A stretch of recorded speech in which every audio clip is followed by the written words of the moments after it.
ਪੁਸਤਕ ਹਰਫਾਂ ਦੀ ਨਸ਼ਤਰ, ਅਗਲਾ ਹਿੱਸਾ।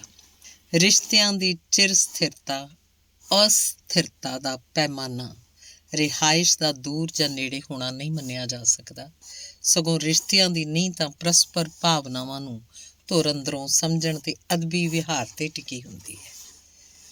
ਇੱਛਾਵਾਂ ਤੇ ਯਥਾਰਥ ਕਦੇ ਵੀ ਇੱਕ ਮੋੜ 'ਤੇ ਇਕੱਠੇ ਨਹੀਂ ਹੋ ਸਕਦੇ, ਕਿਉਂਕਿ ਇੱਛਾਵਾਂ ਮਨੁੱਖੀ ਮਨ ਦੇ ਸਰਪਟ ਦੌੜਦੇ ਘੋੜੇ ਹਨ, ਜਿਨ੍ਹਾਂ ਦੀ ਕੋਈ ਨਿਰਧਾਰਤ ਮੰਜ਼ਿਲ ਨਹੀਂ ਹੁੰਦੀ, ਜਦਕਿ ਯਥਾਰਥ ਇਹਨਾਂ ਘੋੜਿਆਂ ਦੀ ਤੇਜ਼ ਰਫ਼ਤਾਰ ਨੂੰ ਧੀਮਾ ਕਰਨ ਵਾਲੀ ਲਗਾਮ ਵਜੋਂ ਕੰਮ ਕਰਦਾ ਹੈ।